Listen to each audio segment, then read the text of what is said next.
A stranger's name had mysteriously appeared in our household register. My son, I scoffed. I worked through the night to have his citizenship revoked. On the other end of the line, the child's real parents were weeping inconsolably. They have no idea this is just the beginning. Late Friday night is my rare moment of respite in the week. The beige wool carpet, the dazzling urban galaxy framed by the floor-to-ceiling window, and the faintly sour aroma of hand-brewed coffee beans hanging in the air. Everything rests precisely within the order I've constructed, quiet and under control. As an architect, I am captivated by the sense of stability born from lines, structure, and logic. It wasn't until I pulled open the desk drawer in my study, needing to verify an asset document, that I retrieved the long untouched, deep red household register. My fingertips turned the pages, my gaze skimming casually over them. Then, everything froze, on the page of the permanent residence registration card. A new line of text had inexplicably appeared beneath my name, Bobby, relationship to head of household, son. A laugh nearly escaped me, but my chest felt as if it had been filled with dry ice, cold, tight, and every breath stung with a sharp ache. Those two words lay there like a filthy, slime-covered insect, glaringly out of place in my meticulously maintained world, mocking all my careful order. My pupils contracted sharply, and a wave of sickening dread crawled up my spine to the nape of my neck. This was no mistake. This cannot possibly be a mistake. I grabbed my phone and dialed the household registration office. A weary, perfunctory voice answered from the other end. In a nearly monotone voice, I laid out this absurd fact. There was a moment of silence on the other end, followed by the sound of keyboard clicks. Madam, we've checked our records. A boy named Bobby is indeed registered under your name.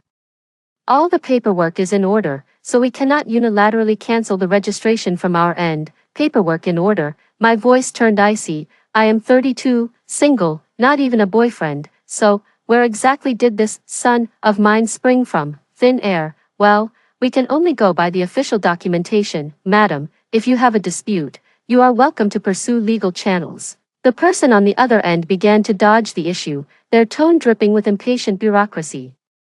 I didn't waste any more words and simply hung up the phone. A cold fury, like molten lava, crept through my veins, searing away my reason. This was no longer an absurdity, it was a blatant violation, a calculated provocation. Someone had breached the walls of my world, brazenly forcing a son into the breach. I did not scream, I did not lose control. I simply walked to the floor-to-ceiling window, gazing down at the dazzling city lights below, my eyes gradually turning ice-cold. Good, very good.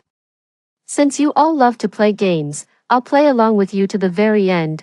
I dialed the number of my personal lawyer. Lincoln, I need you to look into something for me. My voice was unervingly calm. My household register, it shows I have another son. On the other end of the line, even the normally unflappable Lincoln was met with a moment of stunned silence. You're going to have to repeat that. What did you just say? You heard me correctly. I stared at my own blurred reflection in the glass, my eyes utterly devoid of warmth. I want to know who did this. I want to know how they managed to slip this Bobby, into my official records. I want the whole truth. Lincoln immediately grasped the severity of the situation. I'll look into it right away. Don't panic. There's definitely something fishy going on here. Have you made any enemies lately? I've made plenty of enemies, but I can't think of anyone who'd dare pull a stunt like this, I said, rubbing my throbbing temples. You check it out first. I'll wait to hear from you. After hanging up, I didn't go to bed. I turned the living room lights up to their brightest setting. The stark white walls reflected the harsh, glaring light. I sat before the computer, the screen's glow reflecting off my expressionless face. In the search bar, I typed out, one character at a time. How to renounce Chinese citizenship for a minor. Line by line, statutes and procedures were clearly listed on the screen. My finger clicked the mouse gently, my gaze resolute. So you like to force things in, huh? Then I'll just rip him out of my world, roots and all, and toss him to the ends of the earth. I sent a message to my bestie Susie. Might be some trouble coming my way.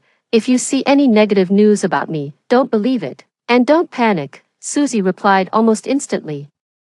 What kind of hot water have you gotten yourself into this time? What do you need me to do? Not for now. Just sit back and enjoy the show. I turned off my phone. The faint light of dawn was already filtering in. I printed all the necessary documents and neatly placed them into my briefcase. as if preparing for a major project proposal, only, the subject of this particular proposal was taking out the trash. I slipped into a sharply tailored black suit and offered the mirror a cold, calculated smile. The game was on, too. The service hall of the relevant department was a cacophony of voices, thick with stifling air. I took a number and sat quietly in the waiting area, like an emotionless statue. When my turn came, I slid a thick stack of documents across the counter to the clerk. "Hello, I'm here to apply to renounce my son Bobby's Chinese citizenship." I deliberately emphasized the word son, my tone flat yet carrying an undeniable pressure. The clerk was a middle-aged man. Peering over his reading glasses, he gave me a skeptical look before slowly picking up the documents. When he saw what the application was for, his hand visibly trembled. His eyes, magnified behind the lenses, were filled with shock. Renouncing your citizenship, ma'am, are you certain? This is no joking matter. Do I look like I'm joking? I met his gaze directly. All the paperwork is here, and it follows every legal procedure. Please, process it according to the regulations. He looked troubled, picked up the phone, stepped aside, and began speaking in a hushed tone. I could clearly make out words like higher-ups, already been notified, and special circumstances. Just as I thought, an invisible hand was pulling the strings behind the scenes. He returned from his phone call, his expression even more troubled. "Ma'am, this is a rather special case. We need to report it to our superiors. What do you think?" "That won't be necessary," I cut him off. Article 9 of the Nationality Law states that any Chinese citizen who has settled abroad and who voluntarily acquires or obtains foreign nationality of their own free will shall automatically lose Chinese nationality. I applied for Grenadian citizenship for him, and all the documents are genuine and valid. All you need to do is cancel his Chinese household registration in accordance with the law. Or are you suggesting that your unit's internal procedures take precedence over national law? My voice wasn't loud, but each word struck his heart like a nail. Several people nearby who had been eavesdropping shot us strange looks.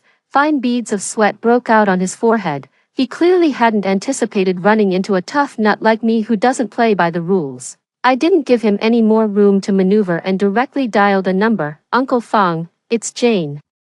I'm at the household registration center, trying to handle a routine matter, and I'm running into some pushback." "Yes, they mentioned the higher-ups." The voice on the other end of the line was calm and steady, speaking only a few words. I hung up the phone and said to the clerk behind the counter, whose face had already turned pale, "Now, can we proceed?" He didn't dare utter another word. With trembling hands, he began the process. Half an hour later, I walked out of the service hall, the stamped confirmation notice in hand. The sunlight was a bit harsh, but I felt a small measure of that pent-up frustration finally dissipate. Back at the studio, I had just sat down when an unknown number flashed on my phone. I answered and hit the record button. Immediately, a woman's voice, thick with a rural accent, came through the line in a heart-wrenching wail. "You wicked woman, how could you do this to my Bobby? Have you no conscience? He's just a child." I held the phone a little further from my ear, waiting for a lull in her screaming before I spoke coldly.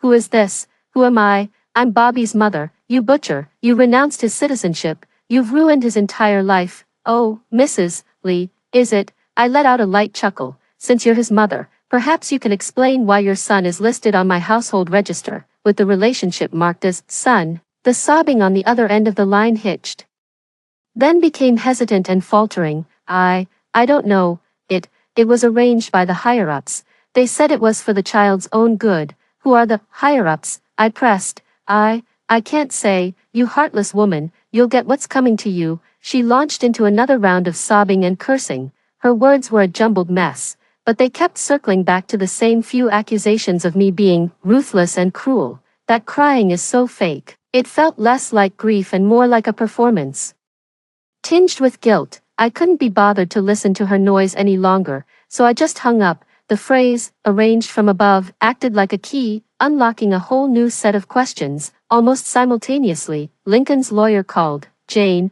I've found something. The person who processed your household registration was a deputy at the municipal bureau, and he was recently promoted. Also, Bobby's birth information is very vague.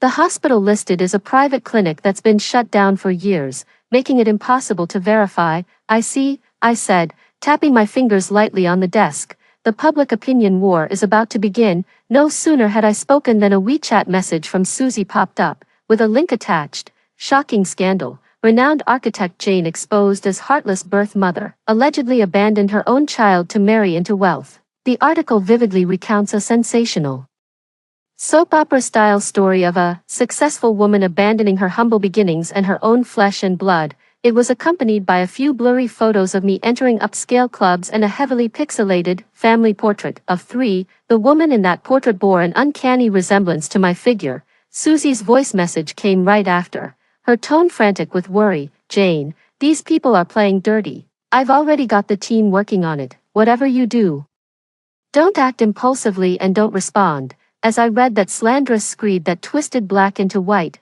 the fire of my anger was extinguished, replaced by a chilling, absolute calm. The household register was the first move, the tearful phone call the second, and the smear campaign in the court of public opinion the third. Each step was meticulously linked, every move designed to be lethal. This was no simple bureaucratic mix-up, it was a meticulously orchestrated hunt. With me as the sole target, and I am the prey, cornered and with nowhere left to run. The pity is, they have no idea, this prey of mine has teeth, and it knows how to use them. 3. The public backlash escalated far faster than I ever imagined. Vicious labels like heartless, vicious woman, and a modern-day chin shimmy came raining down on me like a blizzard. My studio's phone lines were jammed. Business partners started making veiled inquiries. And even the security guard downstairs began looking at me differently. Susie deployed all her PR resources to delete posts and suppress trending topics, but the other side operated like a well-trained army, wave after wave of trolls, scandal after scandal, as if they had an endless supply of ammunition. They even dug up a relationship I had in college, embellishing it into proof that I was promiscuous and had a history of this sort of thing, sitting in my office. I stared at the stream of vile insults on my computer screen, my inner calm as deep and still as a well. Was I angry? Absolutely. But more than that, it was a fighting spirit that had been ignited. Lincoln's investigation had hit a dead end. That woman, Mrs. Lee, and her husband, Old Man Zhang, seemed to have vanished into thin air. Their phones were off, and their old home was deserted. Jane, the other side was extremely well prepared. They left almost no direct evidence. Lincoln's voice carried a hint of exhaustion. This isn't just about tarnishing your reputation. I found out that several of your studio's main competitors for the Cloud Peak Center bid have been unusually active lately. It all clicked in an instant. My reputation was ruined, my career in tatters. This was meant to destroy me completely, to finish me off for good. I called an emergency meeting. The studio's core members were gathered in the conference room, each face etched with worry and unease. I looked around the room and spoke calmly. I know you've all seen the news about me lately and have been under a lot of pressure. I'll keep this brief. First, none of it is true. Second, the studio isn't going under. The project will continue. Third, for any losses you've suffered because of this, I will personally compensate you double. Those who choose to stay, will fight this battle together. Those who wish to leave, you have my blessing. No hard feelings. My composure seemed to have a calming effect on them. Several veteran staff members immediately pledged their loyalty, vowing to stand with the studio through thick and thin. Public sentiment has been temporarily stabilized. In the evening, I had a three-way video conference with Lincoln and Susie. The current situation is that the enemy is in the shadows, while we are exposed, Lincoln analyzed. All our counterattacks feel like punching a pillow. They know exactly where our weak spots are. Susie gritted her teeth, her face full of indignation. These people are so underhanded. Jane, why don't we just hold a press conference and go public with the household register issue, and say that you're a victim too? I shook my head. No, right now, we have no direct evidence pointing to the mastermind. Holding a press conference rashly would only give them ammunition to label us as making excuses or playing the victim. They'd love nothing more than for us to lose our composure. I looked at the two people on the screen and said, word by word, from now on, we hold our position. Susie, have the team cease all public relations activity, let them criticize us. Lincoln, shift the focus of the investigation from the household registration line to all of my business competitors, and, to those so-called relatives in my family, you suspect that. Lincoln trailed off, given how well they know me, my weaknesses, and the sheer resources at their disposal. I can't think of anyone else but them, my family, a glittering facade masking a world of decay, a cesspool of vanity and ambition. Ever since my grandfather passed, those distant relatives have been circling like sharks that smell blood, eyeing the assets under my name. After the meeting ended, I sat alone in the darkness. A wave of exhaustion washed over me, but I couldn't let myself fall. Just then, the computer let out a soft ding, a new email. The sender was anonymous. I clicked it open. Inside was nothing but a single attachment. I downloaded it and opened it. It was an old photograph. In the photo, a little girl with pigtails was sitting on a park bench, licking a melting ice cream cone. That was me as a child. Below the photo, a line of text was printed in a vivid red font. Everything you have will be taken back. In that instant, the blood in my veins seemed to freeze. This is no mere business rivalry. Nor is it a simple case of family coveting property. This is revenge, a long-awaited revenge, fueled by a deep-seated, bone-chilling hatred. The mastermind behind it all knows me inside and out. They know not only my present, but have also pried into my past. I stared fixedly at that photograph, my heart pounding with shock. The strategy of passive defense is a mistake. Facing a venomous snake like this, lurking in the shadows and knowing your every move, to wait is to die. I have to take the initiative and drag him out of the shadows, and this photograph is the first, and only, clue he left behind, for this childhood photo acted like a key, unlocking my long-sealed memories. I immediately instructed Lincoln to shift the focus of the investigation, directing all efforts toward tracing the origin of that photograph and unraveling the grudges and entanglements from my grandfather's generation. The trail quickly led to a piece of history that had been all but forgotten. In his youth, my grandfather had been embroiled in a lawsuit with a distant relative over the ownership of a plot of land. At the time, the land was unremarkable, but as the city expanded, its value skyrocketed 100-fold. In the end, my grandfather won the case. It said that the distant relative's entire family left town because of it, vanishing without a trace. Could the descendants of that family be the ones? Lincoln's voice was heavy with gravity. Most likely. I looked at the photo. At my own carefree smile, completely unaware that this happiness was built upon another family's suffering. At least, that's how they saw it. A motive for revenge was born, but just as I thought I had a lead, an even heavier blow followed, one right after the other. On Monday morning, I had just arrived at the studio when two uniformed police officers stopped me. Ms. Jane, we're from the Economic Crime Investigation Division.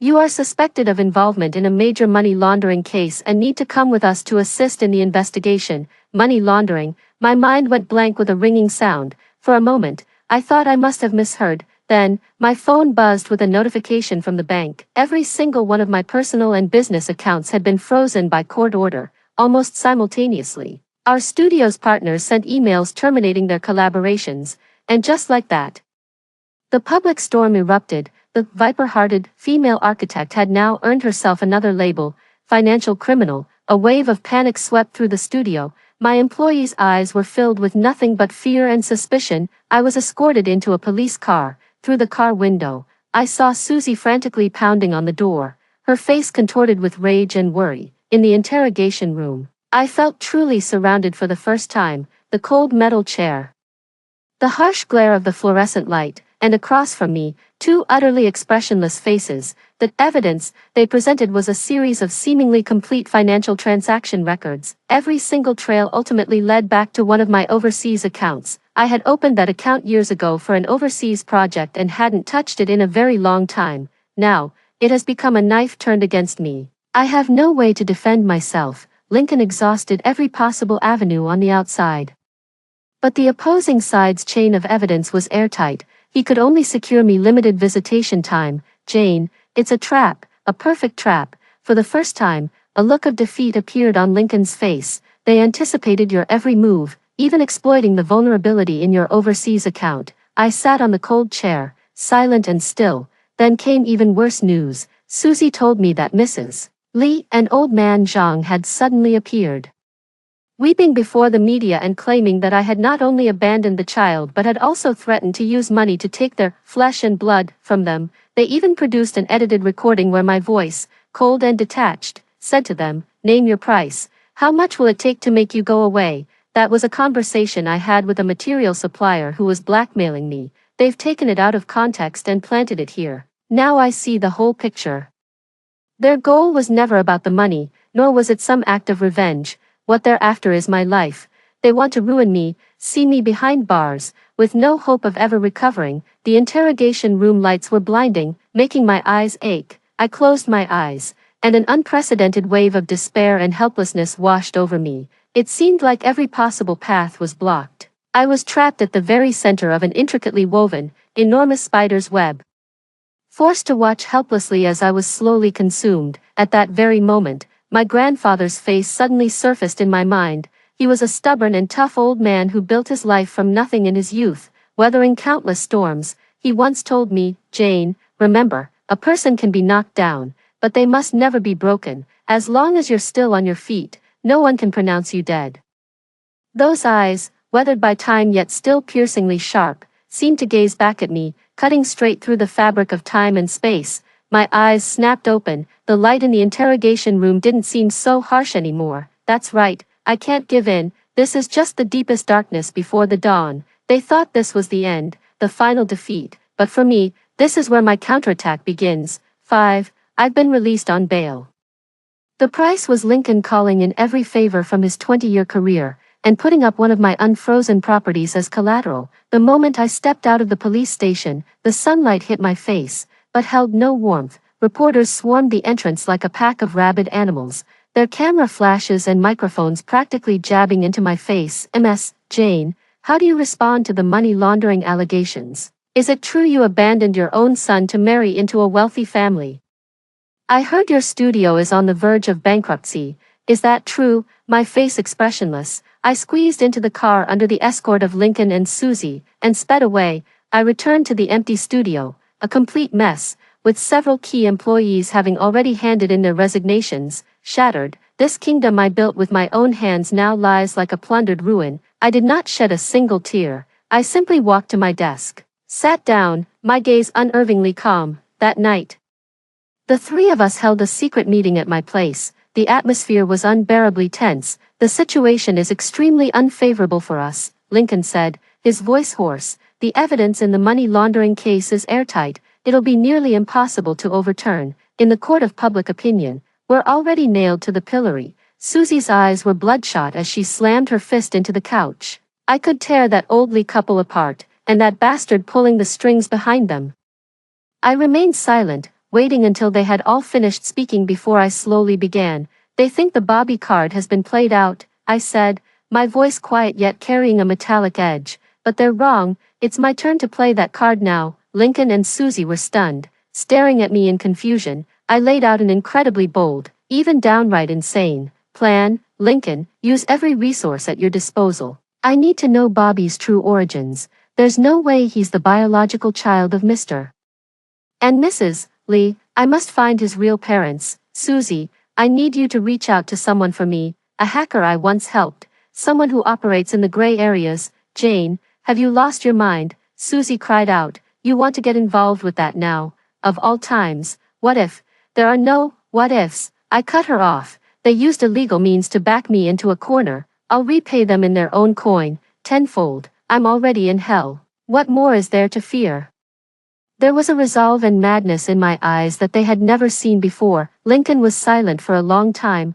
Finally, he gave a firm, heavy nod. "All right, I'm in. I'll take this gamble with you." In the days that followed, I was practically a ghost. I stopped going to the studio and cut off all in-person contact. All communication was conducted through encrypted channels. On Lincoln's end, he finally managed to trace Bobby's origins through some unconventional means.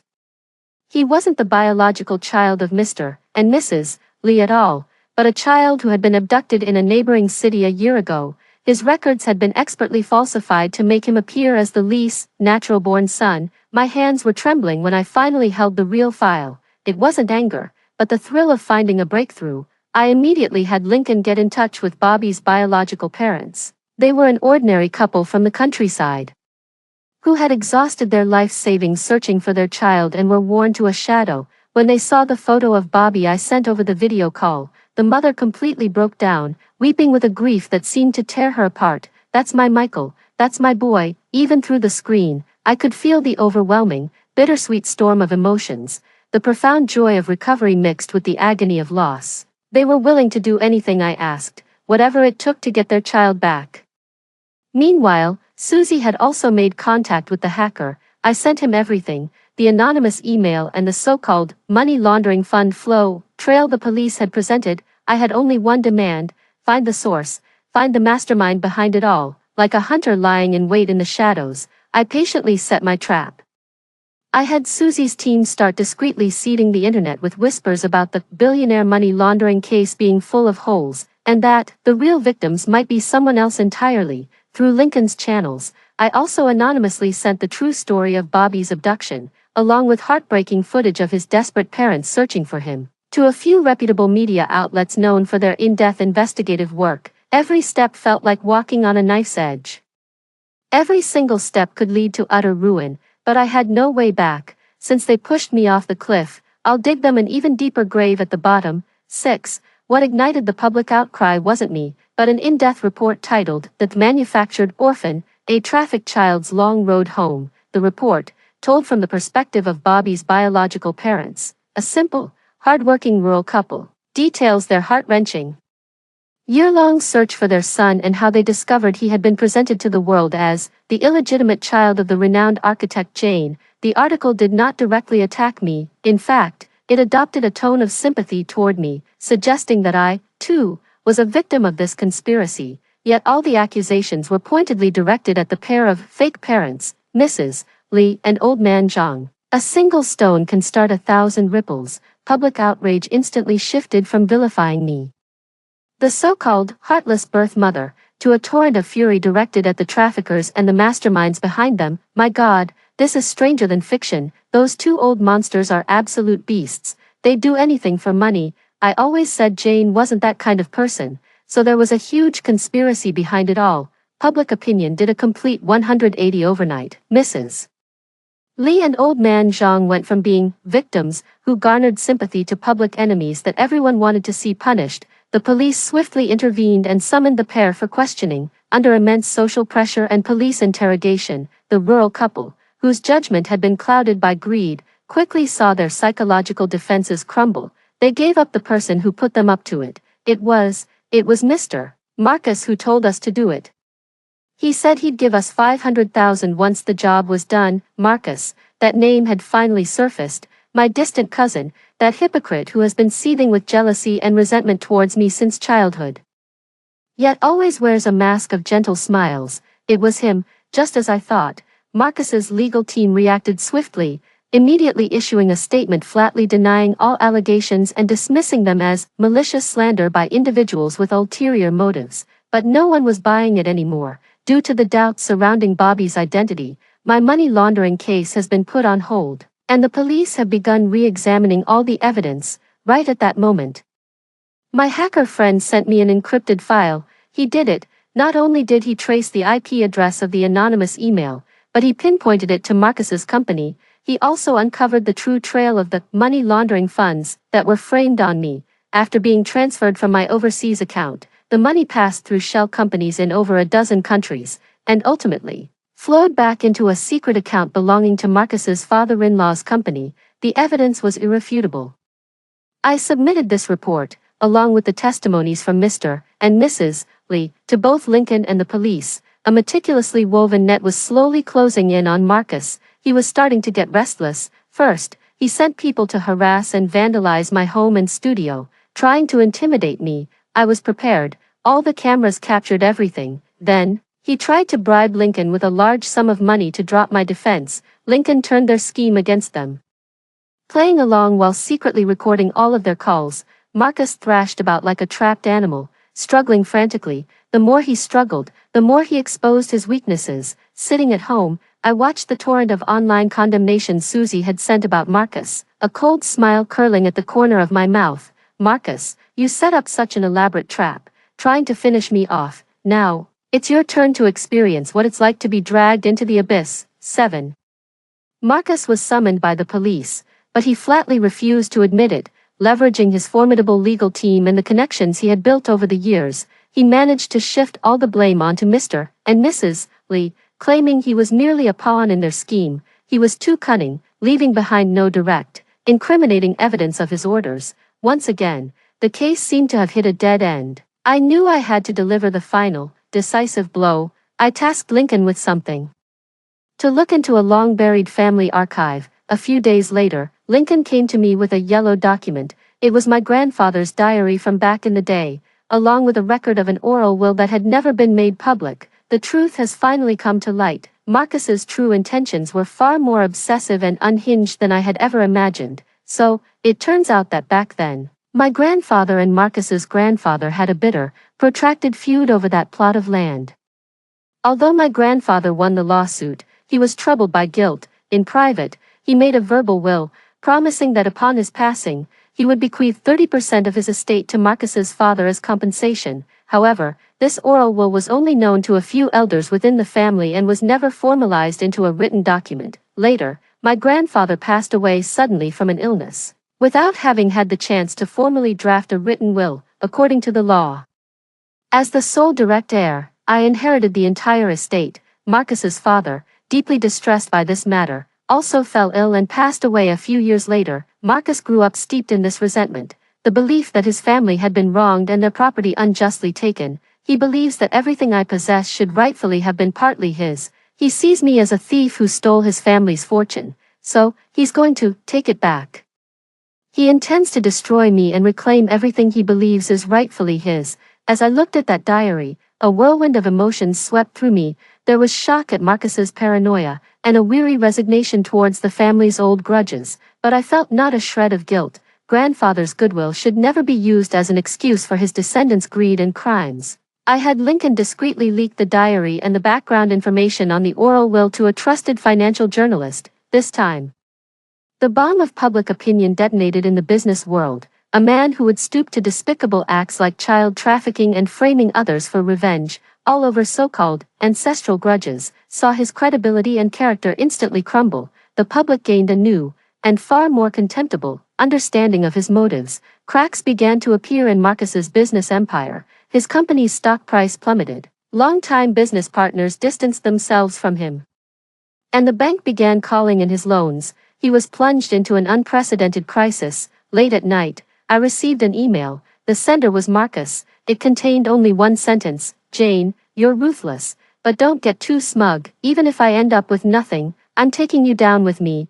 I looked at that hysterical threat letter and, without a flicker of emotion, dragged it into the trash. "Drag me down to hell, Marcus. You're not even in my league. I've already clawed my way out of hell, while you've just boarded a one-way ticket there." 8. The money laundering case is back in session. This time, the man standing in the defendant's dock is Marcus. I, as the victim and a key witness, took my seat on the plaintiff's side. The courtroom was packed to capacity, with camera flashes flickering incessantly before the hearing began. Marcus had grown thinner and more haggard, yet the venomous malice in his eyes remained undiminished. His lawyer, a renowned, undefeated champion in the field, launched a fierce offensive right from the start. He tried to paint me as a scheming, media-savvy avenging goddess, insinuating that the Bobby incident and the subsequent public opinion reversal were all orchestrated by me to crush Marcus in the business arena. Ms. Jane, do you dare claim you haven't steered public opinion regarding Bobby's kidnapping?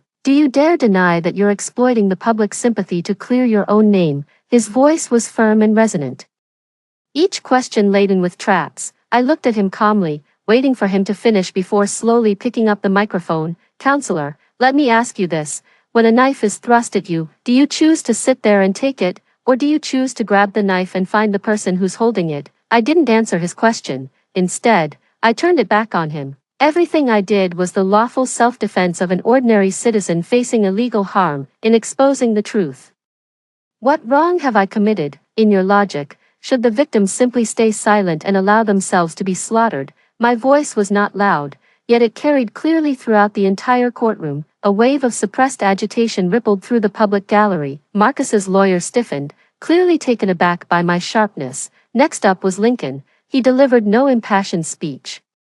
Instead, like a meticulous scholar, he methodically laid out piece after piece of evidence before the judge and jury: the authentic paternity test report for Bobby, the complete video recording of Mr. and Mrs. Lee's confession to being bribed by Marcus, a detailed flowchart tracing how the laundered money flowed from my account and wound its convoluted way back to the company of Marcus's father-in-law. Surveillance footage showing the individuals Marcus sent to harass and threaten me.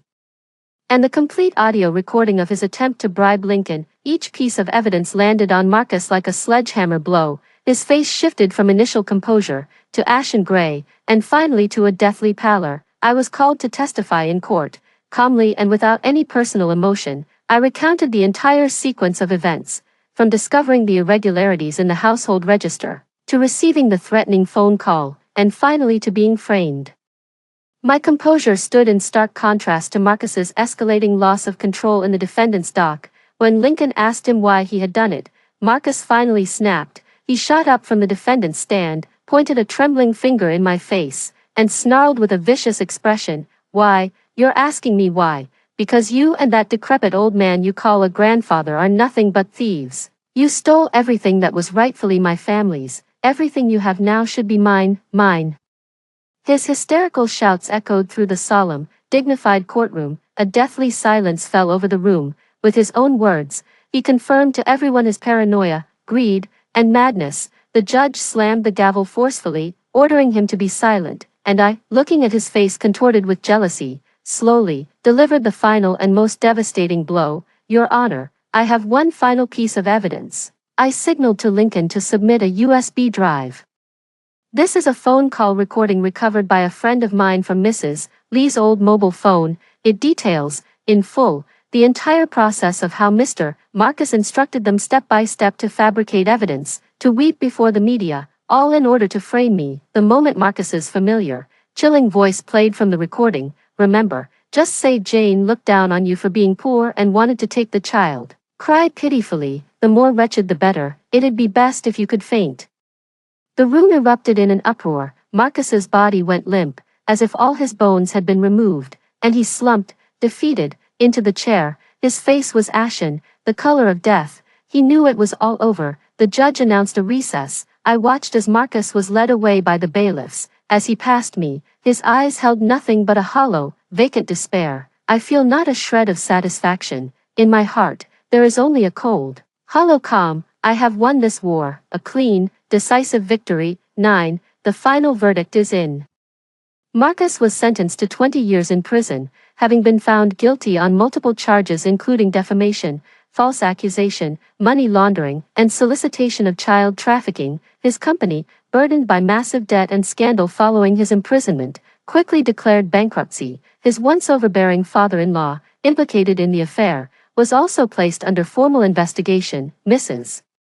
Lee and old man Zhang also faced the full force of the law for the crimes of harboring a criminal and perjury. Justice arrived with the force of a thunderclap. Bobby, or rather, Michael, as he should now be called, finally returned to the side of his birth parents. The couple, holding their child who had been lost and found, called me, over the phone. They were choked with tears, repeating, "Thank you," over and over again. I politely declined their request to thank me in person. Instead, I anonymously sent them a sum of money, enough to cover their losses from the past year and to provide a better life for the child. I also made a substantial donation in the name of my studio to the city's children's welfare home, to help children who had been trafficked. My household register has finally been restored to its original state, clean and tidy. My reputation was completely restored in this dramatic reversal. The studio's crisis was naturally resolved. Those former partners who had terminated their cooperation came crawling back, shamelessly offering terms more favorable than ever before. New, more substantial projects also began extending their olive branches to me. My career was not destroyed. Instead, it blossomed more brilliantly from the ashes. I gave an exclusive interview to a leading financial magazine. On camera, I didn't dwell on my hardships. I calmly recounted the entire incident, emphasizing the importance of personal boundaries, legal recourse, and procedural justice. When darkness descends, the only thing you can do is become an even brighter light. This is what I said at the end of the interview. After the storm had passed, Lincoln, Susie, and I opened a fine bottle of champagne on my terrace. Cheers. Susie raised her glass, her eyes crinkling into a smile. To our indomitable queen. Jane. Lincoln, too, wore a rare smile. To you, he said, and to justice. I clinked glasses with them. Watching the golden bubbles rise, a tumult of emotions swirling within me. This turmoil swept through my life like a violent typhoon. It destroyed so much, yet it also allowed me to see so much more clearly. I saw the greed and prejudice in human nature, and I saw the unbreakable strength of true friendship. I know that while life has returned to calm, I am no longer the Jane who only knew how to build a world with cold, hard lines. This experience was like a tempering, making me both harder and stronger. 10. Life is back on track, and it's even better than before. I've been channeling more of my energy into running the studio and developing new design projects. My design aesthetic has also undergone a subtle shift. It's no longer purely minimalist and austere. It now carries a touch of human warmth and a greater attentiveness to the details of daily life. A community library project I led has won an international award. I began focusing on public welfare initiatives related to legal aid and child protection, establishing a small foundation to leverage my professional expertise and influence to help those in need. My unbreakable bond with Lincoln and Susie grew even stronger. We were no longer just a client and best friends. We became more like family, the kind you can trust with your life. Occasionally, some truly impressive suitors would come along. My approach to relationships has become more cautious and clear-eyed. I no longer seek a sense of security from another person, because I myself am my own strongest fortress. I rarely think of Marcus anymore. Even when he does cross my mind, there is no longer any resentment in my heart, only a profound understanding and vigilance towards the complexity of human nature. I renovated the old house left to me by my grandfather, instead of developing it into commercial property. I converted part of it into a community art space, open to the public free of charge. On a sunny afternoon, I sat in the art space, watching the children play and laugh on the lawn, feeling a deep sense of peace. My phone vibrated. It was a photo sent by Michael's parents. In the photo, the child who was once used as a pawn is wearing a clean school uniform, carrying a backpack, with a bright and healthy smile. His smile seems to tell me that everything I did was worth it. The terror of that household registration incident is seared into my life like a deep scar. It reminds me to always stay alert and courageous. It transformed me from an architect who built worlds within an ivory tower into a woman who truly navigates the trials of the real world, resilient, wise, and full of strength. This is not a story about hatred. This is the story of how a woman, brick by brick, rebuilt herself from the ruins and ultimately emerged into the light. 11. Several months later, a letter arrived for me. It was from prison. It was from Marcus. The paper was thin, the handwriting a frantic, chaotic scrawl, filled with remorse and a kind of defeated, self-destructive despair. In the letter, along with his confessions, he revealed some of what he knew about the gray areas in household registration management and certain other sectors. He mentioned that cases like his, exploiting system vulnerabilities to fabricate a legal identity for a non-existent person out of thin air, were not isolated incidents. The letter was like a bucket of cold water, dousing the sense of ease that had just begun to rise within me. I handed the letter to Lincoln. After reading it, his expression turned grave. What he says is true. These loopholes in the law and the system have indeed given many criminals an opening to exploit. I realized that taking down one Marcus wouldn't solve the root problem. As long as these vulnerabilities exist, there will be another Marcus, another Bobby. Not long after, I accepted an invitation to appear on an in-depth interview program. I chose to share my entire story anonymously, using a pseudonym. I don't portray myself as a hero, but as a fortunate survivor. I call on society to pay attention to personal information security and to the dark corners that lurk beneath our systems. After the program aired, it sparked an unprecedented public reaction. Issues such as household registration management, identity theft, and procedural justice became the focus of intense public debate. Some victims with similar experiences reached out to me through the show's production team.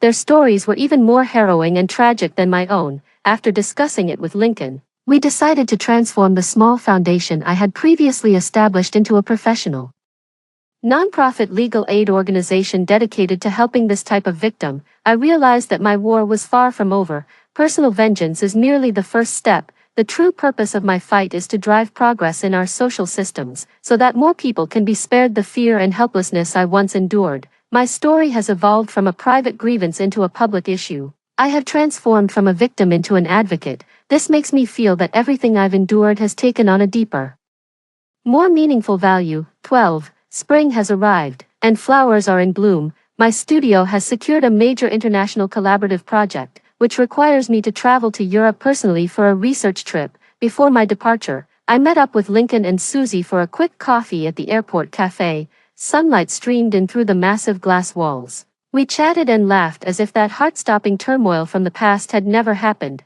Just before boarding, I received an anonymous thank you email. The sender said he was a father who had long been troubled by household registration issues, and because of my interview program, his problem had gained the attention of the relevant authorities and was resolved. I boarded the plane and found my seat. The aircraft taxied slowly and took off. I looked down at the city shrinking beneath me, its countless lights twinkling like stars. I took out my phone.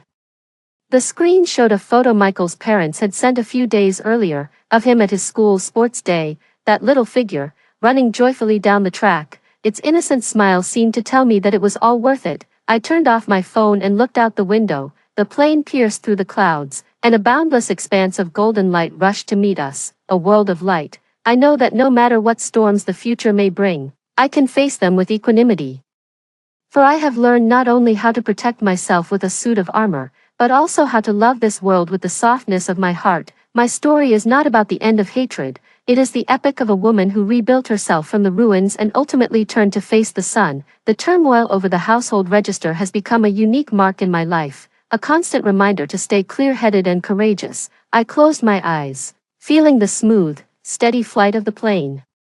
A new journey was just beginning. Story 2. When the apocalypse of high temperatures arrived, my 70-year-old husband insisted on being with his first love. He said that they had missed each other by necessity when they were young, and both of them had wasted their entire lives. In the last moments of his life, he just wanted to be with the person he loved. Even if he had to die, he wanted to die together with her. He begged me to fulfill his wish.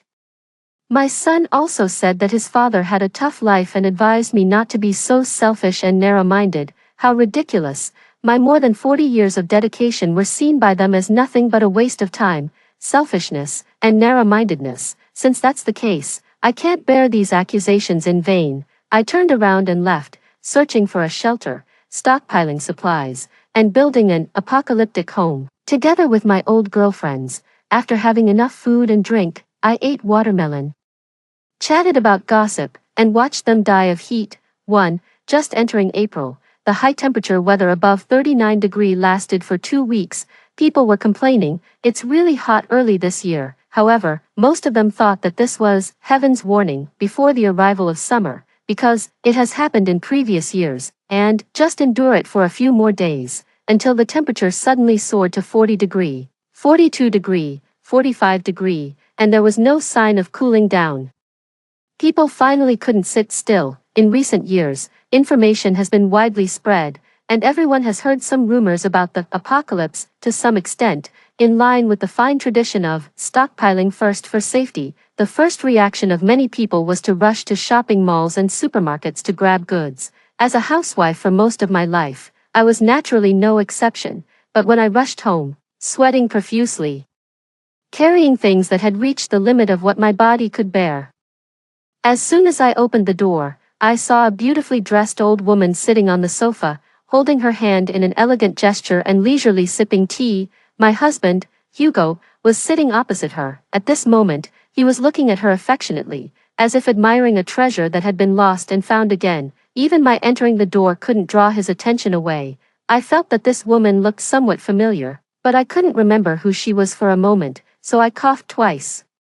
There's a guest at home. Only then did the two of them turn to look at me. After the woman glanced at me, she flicked her jet-black dyed hair and coquettishly hid behind Hugo. Hugo immediately instinctively protected her. This is Kendall. So she was Kendall. This was a name that had made me feel uneasy for 40 years. She was Hugo's first love, the girl he had never forgotten for 40 years. His white moonlight. He had called her name many times in his dreams. Last year, he had a serious illness, and when he was critically ill, his last wish was actually to see Kendall. Later, although he was rescued, he developed a heartache ever since. It seemed that this heartache had been cured now. However, after losing contact for so many years, when did they get back in touch? Just as I was thinking, my son, Hunter, came out of the room. Mom, Kendall is going to stay at our house for a while. Hurry up and clean the guest room. I was shocked. what did you say? She's going to stay here. Hunter was swiping his phone. Yeah, I brought her here. No wonder the father and son had been acting sneaky recently. They must have been plotting this. Since Hunter got divorced, he had moved back home. He said it was to take care of us conveniently, but in fact, he was just freeloading and relying on us. His father had a high pension, so naturally, he sided with his father in everything. At the thought of this, I suddenly became furious. I don't agree.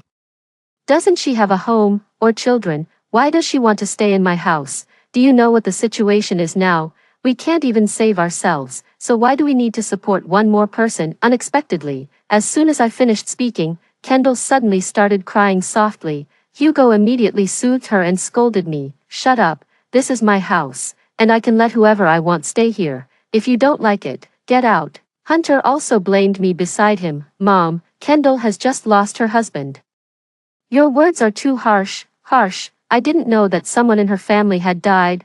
Grievance, anger, and a sense of coldness welled up in my heart all at once. I stepped forward, grabbed Kendall, and pushed her out. I don't care if you've lost your husband or your child. It has nothing to do with our family. Get out of here. During the pushing and shoving, Kendall's body went limp, and she fell into Hugo's arms, crying even louder. Slap. Suddenly, a slap landed on my face, making a clear sound. Hugo's eyes were bloodshot. Catherine, have you had enough of making a scene? A burning pain hit, and I instinctively wanted to fight back, but I was held tightly by Hunter and couldn't move. I looked at everything in front of me in disbelief and suddenly froze, perhaps feeling that he had gone too far.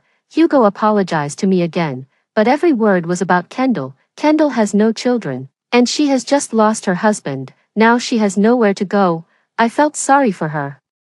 So I asked Xiaoyu to bring her here. He knew the situation so clearly. It seemed that they had been in touch for a long time. You should know about me and Kendall, right? I've been looking for her for 40 years. Now that I'm at this age and in such a situation, I probably don't have many days left to live. I just want to be with the person I love in the last moments of my life. Even if I die tomorrow, I will have no regrets. Catherine, we've been husband and wife for 40 years.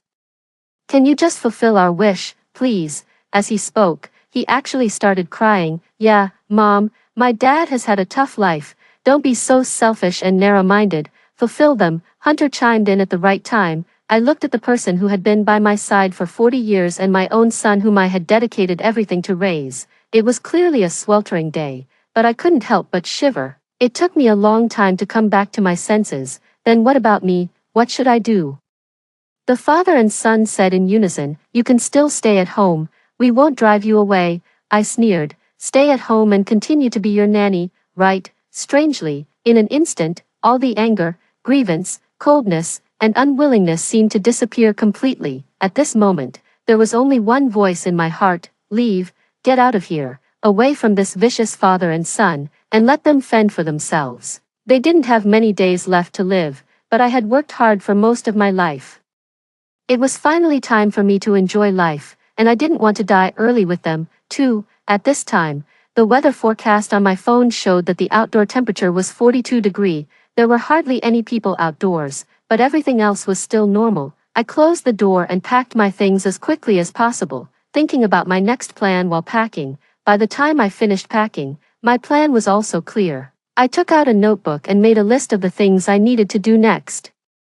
I usually like to mingle with people. For this, Hugo has often called me vulgar and Philistine. In fact, I don't go there just to chat and gossip, but to learn. In this era, there are many things I don't know how to use. No one at home is willing to teach me, so I can only learn by myself. If I don't understand something, I will ask others. For example, I learned how to use WeChat and online shopping from a volunteer girl in the community hospital. For example, I learned from a young man selling health products what things I should prepare for the apocalypse. The bits and pieces I collected in daily life were pieced together to form my own apocalyptic survival guide. Today, the first thing I need to do now is to find a shelter. Although I still have a house in my name, in the extreme high-temperature weather, buildings made of reinforced concrete are prone to retaining heat and have a small space, so they are not a good choice.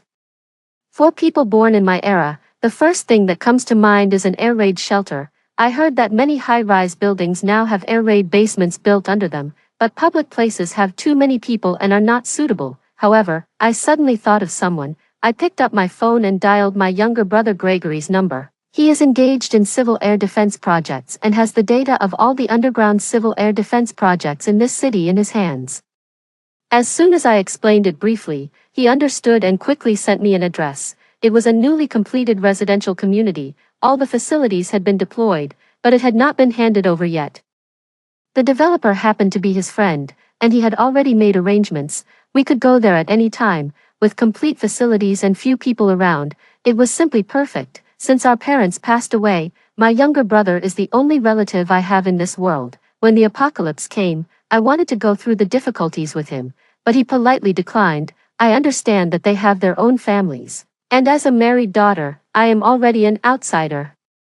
After I made everything clear, I didn't force it any further. I had found a shelter, but a new problem emerged. Although I am a few years younger than Hugo and in good health, I am still in my 60s after all. It afraid would be difficult to build a new home alone in a short period of time. Just as I was thinking, a message came in the WeChat group. It was our old but young at heart girlfriends mutual aid group. Among several of my old girlfriends, at this age, either our husbands are dead, sick, or disabled. The ones who are still alive are of little use except causing trouble. Our children are not around either. Only girlfriends are the most suitable companions. However, it's not easy to find like-minded companions. After years of getting along and understanding, finally, I, Laurel, Leah, and Mabel formed this girlfriends mutual aid group with similar ages and interests. We usually chat about daily, share discount information, make appointments to dance square dancing, and help each other when something happens.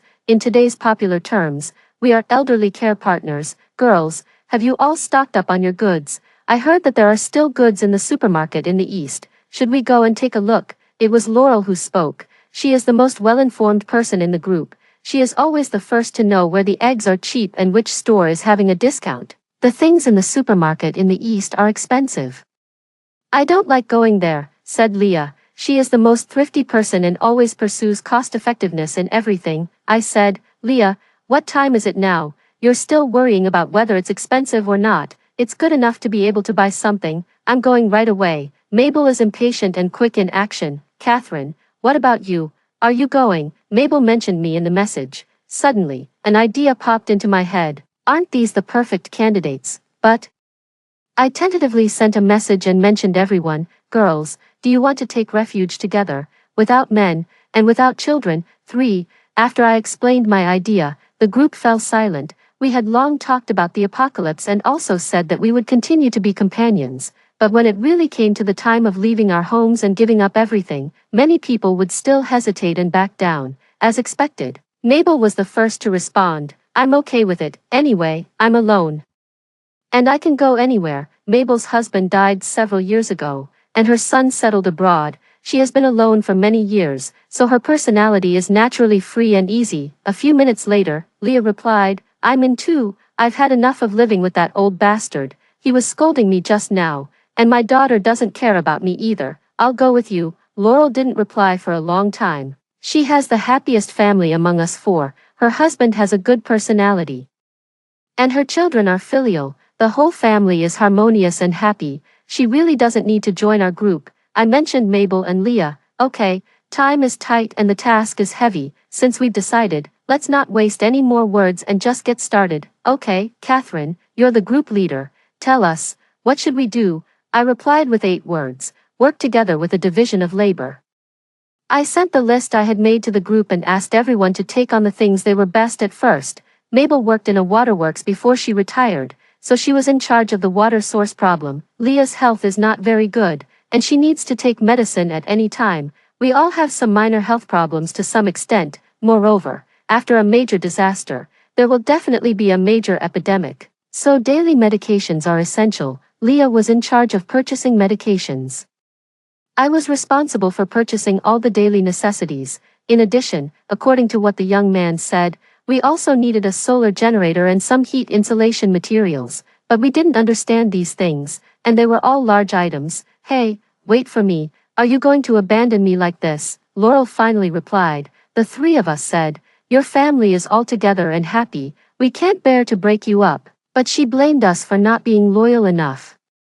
We agreed to share the difficulties together. How can we run away at the critical moment? Moreover, my daughter supports me. She said that I've lived my whole life for others, and now she hopes that I can live for myself once. She will take good care of the family. The three of us were silent. Sure enough, she was still the happiest one. Finally, Laurel took on the task of purchasing the equipment. She said that her daughter and son-in-law would help. Aunts, can I go with you? Among our long string of voice messages, a line of text suddenly appeared. I almost forgot that there were actually 5 people in this group. The other one was Naomi, a volunteer from the community hospital. It was she who helped us set up the group in the first place, and then she added herself to it. She usually never talks, but whenever we have something to deal with, she always appears in time. She is a kind and enthusiastic girl, and we all love her as if she were our own child. I asked her, "Aren't you going back to be with your family?" She was silent for a while before saying, "My parents got divorced and then remarried respectively. I don't have a home anymore." Naomi always has a smile on her face, and this was the first time she told us about her family situation. Alas, poor child. "Then come with us, aunts." She was very happy and took the initiative to take on the logistic support work. Thus, our shelter team composed of 4 elderly people and 1 young girl was officially established. I gave it a trendy name, Apocalyptic Shelter and New Life Team. It was about taking refuge, and it was also about starting a new life. For, in order to make Hugo and his son believe that I was just throwing a tantrum, I only took some light clothes and a few sun-protective clothes, because the most important thing was money. I took stock of all the cash, passbooks, and bank accounts at home. There was a total of more than 800,000 yuan, which could at least support our lives for the next 3 to 5 years. I was very glad that I had been in charge of the family finances all along. Otherwise, with the extravagant nature of Hugo and his son, the money would probably have been squandered away long ago, so they didn't know exactly how much money there was at home now. However, to reassure them, I still left some cash and the commonly used bank card at home, with a total of more than 100,000 yuan. I thought it was fair enough to them. After doing all this, I pulled my suitcase and went to the living room. Hugo was peeling fruit for Kendall, and Hunter was curled up on the sofa beside them, playing with his phone. What a warm and happy family of 3. Over the years, they have always been used to having everything served to them on a silver platter. They have never known how much effort it takes to maintain a family, so they have no sense of crisis at all now. Moreover, Hunter relies on the internet for everything. He even buys a bottle of water online and is even less willing to go out in this kind of weather. I'm afraid he doesn't know that the shopping malls and supermarkets are now in a frenzy, and soon there will be no one to deliver the goods. If things go on like this, they will bring about their own downfall without me having to do anything. I walked up to Hugo, called his name, and then raised my hand and slapped him hard. "Hugo, this is what you owe me. Since I married him at the age of 20, it has been a full 40 years. This is the first time I've ever hit him." So he was stunned for a long time and didn't react. Hunter and Kendall were also shocked. My gaze swept over the 3 of them, and I sneered, "I wish you all a happy family." Then I left without looking back. The home that I had painstakingly managed for 40 years. Rebirth doesn't necessarily have to come after death. The moment you decide to live for yourself is the moment of rebirth. 5. At this time, the outdoor temperature showed 45 degrees, which was already close to the limit that the human body could bear. The heat waves were rolling, and there were few pedestrians on the street. Fortunately, there were still taxis passing by occasionally. In the shopping malls and supermarkets, people were still frantically snapping up goods, and news of out-of-stock items in XX supermarkets kept coming. I reminded everyone to put on the sun-protective clothes with the highest sun protection factor and take heatstroke prevention medicine before going out. The residential community that Gregory gave me was located on the outskirts of the city. He said that the supplies in the supermarket there were temporarily sufficient. Naomi rented a freight truck for me on Hualala and followed me throughout the purchasing process. When we arrived, we realized that the atmosphere of panic buying on the outskirts of the city wasn't much better either. However, I didn't just grab things randomly as I used to. Instead, I went straight to the manager's office, paid a deposit of 500,000 yuan first, and told him that I was purchasing supplies on official business, and asked if he could arrange a dedicated person and vehicle to help. In fact, not to mention, purchasing on official business, even for an ordinary major customer, the manager would take it seriously. In addition, due to the continuous high temperature, the manager also wanted to sell out the goods quickly and go home to take refuge. As soon as he heard that my purchase quantity was astonishing, he directly took me to the warehouse and arranged for 2 young men to help me, since we didn't know how long this disaster would last. I prepared each item in quantities sufficient for more than a year. People of our generation have experienced the hardship of going hungry. Now that supplies are abundant, naturally, we want to stock up as much as possible. Food is the paramount necessity of the people. First, I led the young man driving the forklift straight to the area of rice, flour, cooking oil, and grains. I bought 20 bags each of 100 bags of rice and flour, and 10 bags of various coarse grains. I bought 50 boxes each of dried noodles and instant noodles. I bought 50 barrels of cooking oil. The staple food was almost sorted out. Next came the meat, eggs, vegetables, and milk. Gregory said that the air raid shelter there was equipped with a cold storage, so I bought some frozen beef, mutton, pork, chicken, and seafood. I also bought some air-dried cured meat and compressed canned food, which could basically ensure that there was meat in every meal. Eggs and green vegetables are not easy to store, so I only bought a small amount of potatoes, sweet potatoes, Chinese cabbages, and pickled vegetables. Surprisingly, this supermarket actually had vegetable seeds, and I bought a few packets of each kind. Anyway, there was enough space there. If we had the conditions, we could grow our own vegetables. I bought 10 boxes of milk according to the shelf life. Then came the most important thing, water. Mabel went to purchase water storage tanks and water purification equipment, and I planned to prepare some drinking water here, so I bought another 100 boxes of mineral water, as well as some scented teas and herbal teas. After purchasing the staple food, I went to the daily necessities area and bought 30 boxes of toilet paper and some disinfectant wipes. I also stocked up on some heatstroke prevention supplies such as cooling patches, balm, and mosquito repellent lotion, snacks, instant hot foods. And canned fruits were also essential. Finally, I bought some more daily necessities, toiletries, high-power flashlights, batteries, and so on. When all the purchases were completed, my goods occupied more than half of the room. After settlement, it cost a total of more than 500,000 yuan. After paying the balance, the young man drove the forklift and helped me load the goods onto the freight truck one by one. They had been silently following me, busying themselves around, and didn't ask a single extra question throughout the process. Their professional quality was top-notch. I kindly reminded them, given the current situation, it's better to make preparations early. The young man smiled and said, "Don't worry, Auntie, we've already made preparations." I was very pleased. Although everyone is equal in the face of life and death, I still hope that good people can live well. 6. When I arrived at Lijiang homeland with a truck full of goods, Leah, Laurel, and Naomi had already arrived. Naomi also hired 2 laborers to help move the goods. However, among the group, Mabel, who was usually the most efficient, was missing. "Why hasn't Mabel arrived yet?" I asked. "I don't know. I can't get through to her on the phone." Logically speaking, she lives the closest and should have been the first to arrive, right? Yeah, and the waterworks is her former workplace. There shouldn't be any problems. Right? My goodness, she can't have any issues. If there's no water, we won't be able to survive.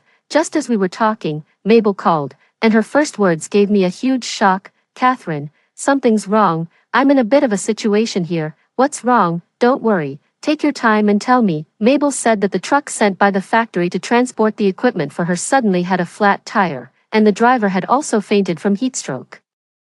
Now they were stranded on the road. What should we do? None of us could drive, and we had no idea what to do in such a situation. It was Naomi who was quick-witted. After finding out the situation, she first called 122 to report to the traffic police and asked them to assist in handling the scene. Then she called 120 to send the driver to the hospital. After that, she called the towing service number of the insurance company to request rescue. Finally, she ordered another freight truck on her phone to directly go to the designated location to pick up our equipment. After a series of operations, we were all stunned. The world really belongs to the young people. It was extremely hot outside now, and I was worried about Mabel. I told her to stay in the air-conditioned car and wait for rescue. The rest of us quickly started moving the things.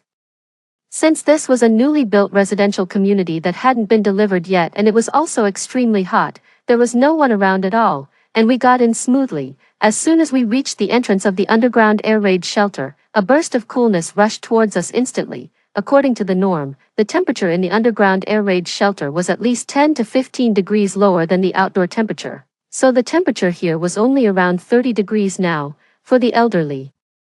This temperature wasn't hot at all. Gregory said that the total area here was several thousand square meters. Since it was a new building, the building materials, spatial layout, ventilation, temperature control, water supply, lighting, and other facilities were all the most advanced at present. However, we only chose a small area at the back of the residential community. One reason was to avoid wasting resources.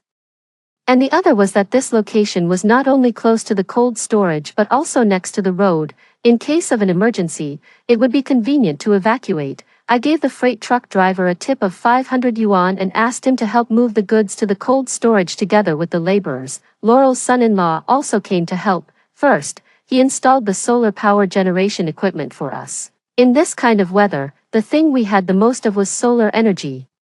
He also used heat insulation materials to partition the living space we needed, and the remaining materials were installed at the entrance and exit, which could not only block the high temperature but also be used for concealment. It was the first time we had seen these high-tech things, and we thought they were amazing. We gathered around and studied them for a long time. Later in the day, the water storage tanks and water purification equipment that Mabel bought finally arrived, which could store more than 100 tons of water at a time. While there was still water and electricity, we stepped up the water storage. In addition, the freezers, stoves, dining tables, and other items that Naomi bought also arrived one after another. Fortunately, the space was large enough, otherwise, we really couldn't have accommodated so many things. It took us several hours to sort and store the daily necessities. In the end, we were all exhausted, but looking at the fully stocked goods, we suddenly felt a great sense of security. After that, the 5 of us lay in our cool new home,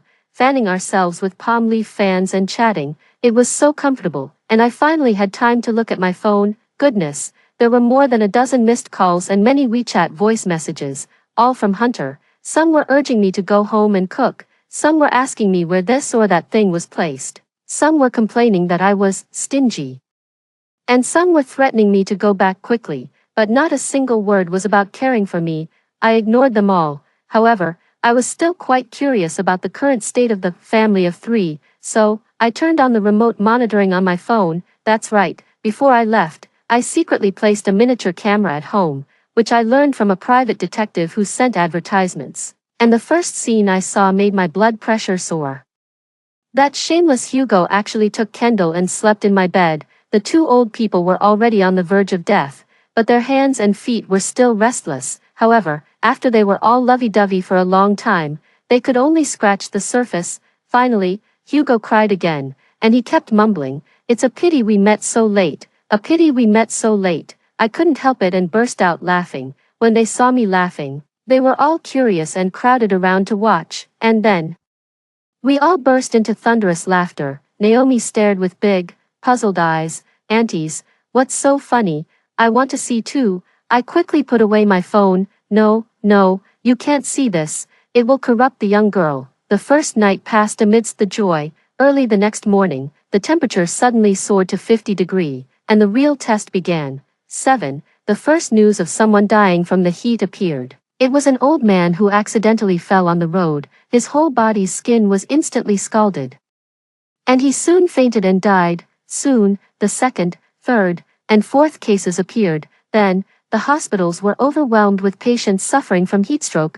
Water and power supplies were cut off in some areas, and the authorities issued frequent red disaster warnings. Naomi reported the online news to us every few minutes, and it made us feel very nervous. From the phone monitoring, I saw that Hugo seemed to have fainted. Kendall was so scared that she hid aside, and Hunter's first reaction was to call Mom. Unfortunately, this time he couldn't call me back. After coming to his senses, he started calling me and sending voice messages again, but I hung up on all of them. Finally, he left me a message. "Mom, where are you? Come back quickly when you've cooled down. We're all worried about you being outside in this hot weather." I sneered in my heart. If they were really worried, They would have come to find me long ago instead of being hypocritical with their words. In fact, it wasn't just me. From the time I left home yesterday until now, a full 24 hours had passed, except for Laurel's daughter who kept in touch with her. Mabel's son and Leah's family hadn't looked for them either. It's really sad to think about it.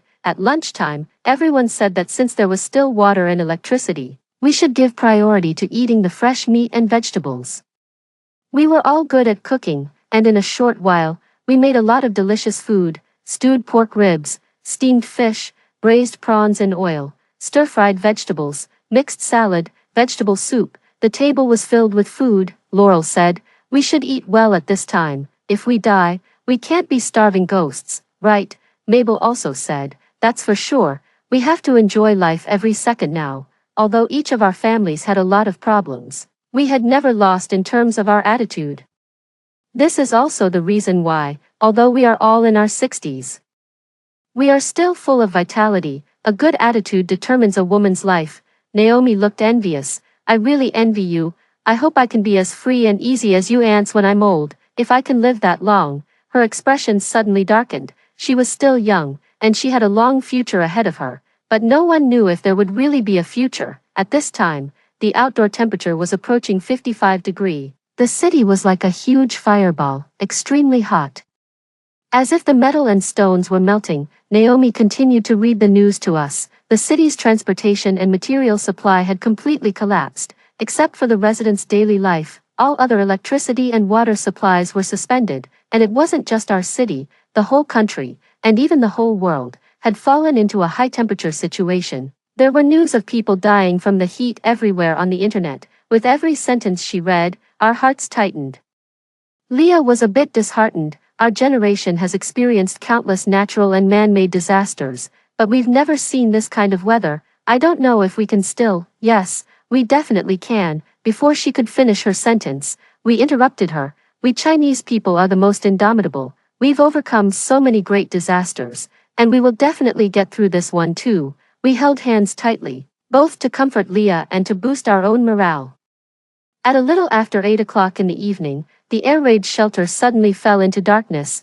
Then, the mobile phone signal was interrupted, the weather forecast no longer showed, and we couldn't see the news either. The whole city had a complete power outage. Except for Naomi, the four of us old ladies weren't panicked. It wasn't just because we had flashlights and a generator, but also because in the era we were born in, there was no electricity. I hadn't even seen an electric light before I was 20 years old. The lack of electricity was like going back to our childhood, the era when we had to rely on the moonlight for lighting. Moreover, due to the shutdown of electrical equipment such as air conditioners, the temperature of the whole city dropped by a few degrees. I looked out through the light at the entrance and exit. Above the dark city, the bright moon hung high, and the stars twinkled. What a pleasant night it would be if there wasn't the extreme high temperature. Just as I was sighing, the lights in the room suddenly came on. It turned out that Naomi had started the generator. Naomi was different from us. She grew up in the new era and was deeply dependent on electricity, especially electronic products. If there was no electricity or internet, she would feel anxious and restless, and each day would seem like a year, so she was in charge of using the generator. "Don't worry, ants. I was just testing whether this generator works or not. It seems to be okay." Naomi said that the power of this kind of generator was limited, and under the extreme high temperature, the equipment was likely to be damaged by the sun, so we had to plan our electricity usage. First of all, we need to ensure the power supply to the cold storage to extend the storage time of food as much as possible. Moreover, if the ground temperature continues to rise, the temperature in the basement will also increase. At that time, we can take shelter in the cold storage. Secondly, all charging devices should be kept fully charged for unexpected needs. For other uses, we should save as much as possible. For example, for cooking, air conditioning, lighting, taking a shower, etc., we adopt the method of power supply at off-peak hours and within a limited time. After a day of experimentation, we suddenly realized that there aren't actually that many places where electricity is needed in our daily life. If everyone had saved a little more in normal times, perhaps we wouldn't have ended up in this situation today. It's a pity that there are no ifs. Soon after the power outage, the water supply was cut off. However, our water storage tank has been filled with more than 100 tons of water, coupled with the mineral water we bought. It is sufficient to support our domestic water use for the next year. However, after the power outage, the days seem to have become longer. We can go to bed early at night, but during the day, without mobile phones and entertainment activities, we feel bored. We are all used to being busy. When we are idle, we feel uncomfortable all over. When we heard that I had bought vegetable seeds, we couldn't wait to get things ready.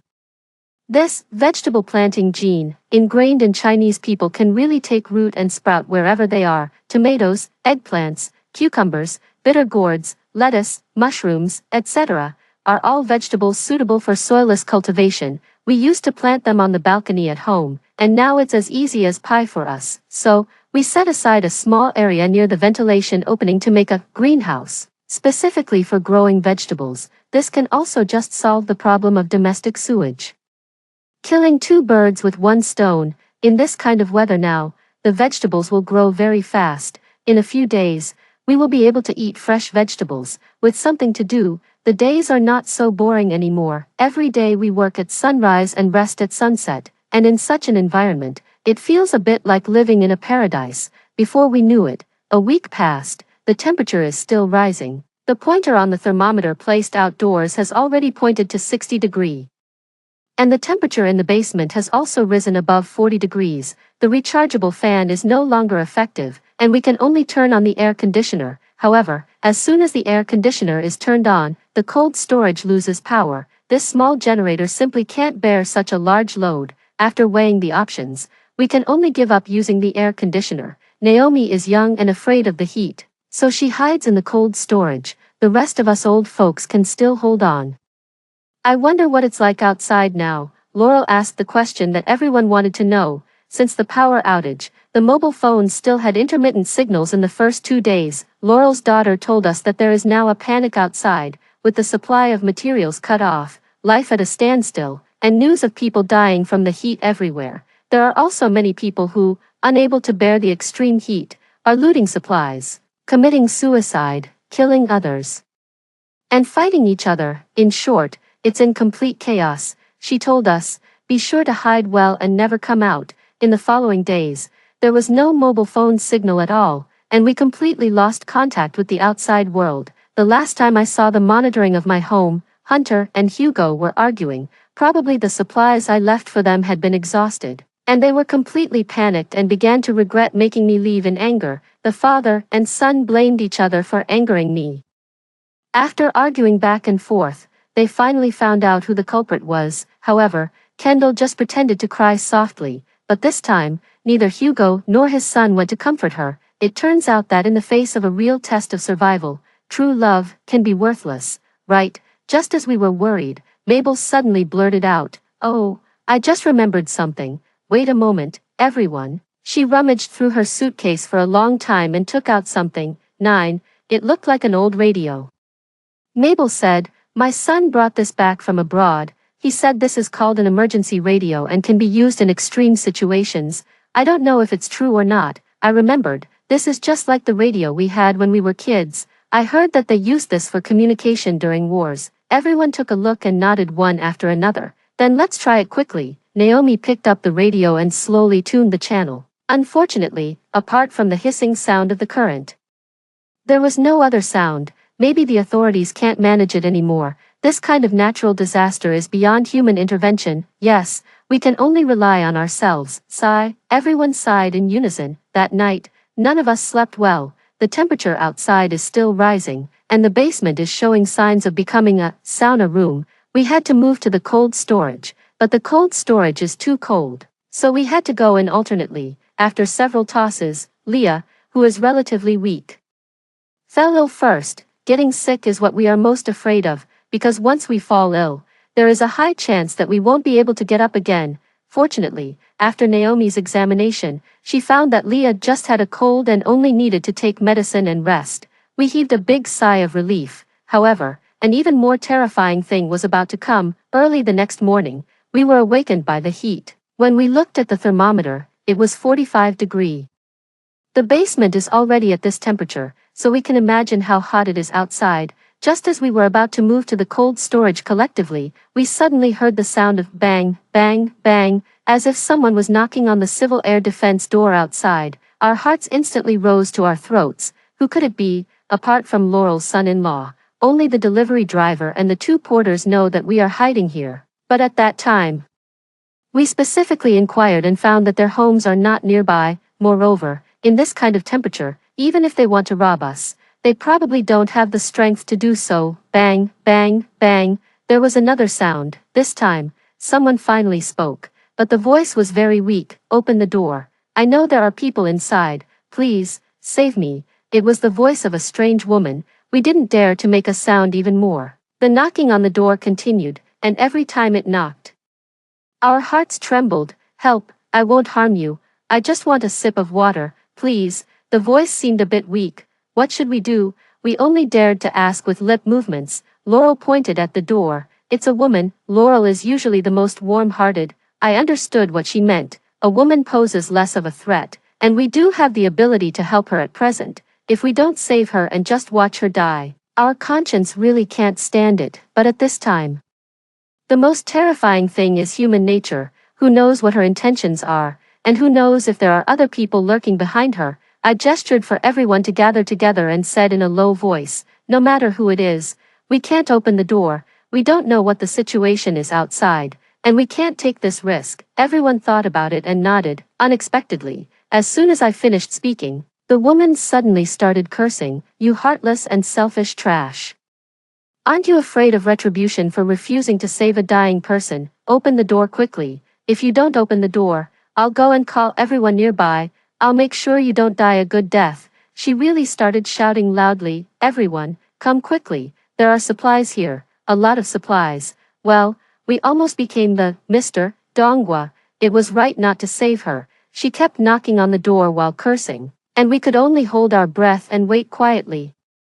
After knocking continuously for a few minutes, there was suddenly no sound outside, but we still didn't dare to act rashly. After another 10-odd minutes, until we were sure that there was no sound outside at all, we slowly relaxed. However, soon, a faint smell of burning seemed to float in. It was a smell of meat, not good. We instantly understood what was going on. Through the slightly open crack of the door, I saw the woman lying on the road not far away. She was already dead. Her clothes were burned, and the high temperature was roasting her skin, making a sizzling sound. Ugh, we couldn't help but retch. If we had opened the door just now, maybe. Laurel and Mabel felt a bit guilty. What's there to feel guilty about? Anyway, she wasn't a good person. Naomi was still straightforward in her words, and compared to the guilt, the fear and worry in our hearts at the moment are the top priorities. The fact that this strange woman could find us here means that we have been exposed. So, will there be another person asking for help? What should we do if a group of people come, or even if there are no outsiders? If the temperature continues to rise, how long can we hold on? 10. Since the incident with that woman, we have carried out a thorough safety inspection. First, we cleaned up or hid all the traces that might expose our location on the periphery. The solar panels must be left outdoors. But fortunately, they were installed on the side wall of the building at that time. They can't be found at all if you don't look from a specific angle. Then we moved many large and heavy objects to the door and reinforced the protective door again to ensure that it won't be broken open. Naomi also chiseled a small peephole at the door to facilitate our observation of the situation outside at any time. In addition, we try not to make any noise during the day and try not to turn on the lighting at night to prevent the light from shining out. After these successive measures, it can be said that this place is now as solid as a rock, and the following days have proven that the woman last time was indeed an accident. Because no one has come here since then, our hearts gradually settled down. However, the indoor temperature is getting higher and higher, and even we can't stand it anymore. We can only stay in the cold storage all day long. When we were free, I took stock of the remaining supplies and found that we were consuming them faster than expected. The staple food and meat are still okay, but mainly the vegetables and water. The green vegetables have already been eaten up, but the vegetables we planted are about to mature, and they should just be able to make up for it. But the problem of water is serious. Because of the hot weather, the consumption of water is particularly high. We have already used about a quarter of the more than 100 tons of water we stored. If this continues, not to mention a year, it may run out in less than half a year. If the high temperature persists for a long time and there is no subsequent water source replenishment, what can we rely on to support ourselves? We discussed and discussed. And the only solution is to save water, except for domestic water use. We should try not to use water for other purposes. For example, taking a shower has been changed from once every 3 days to once a week, and it mainly involves wiping, Laurel joked. Well, it's just like sitting out the confinement period again. Back then, I sat out the confinement period in the dog days of summer, and I couldn't even open the window. I still got through it. Don't say that. It really feels like that. At that time, my body hadn't recovered yet. I was weak and bleeding.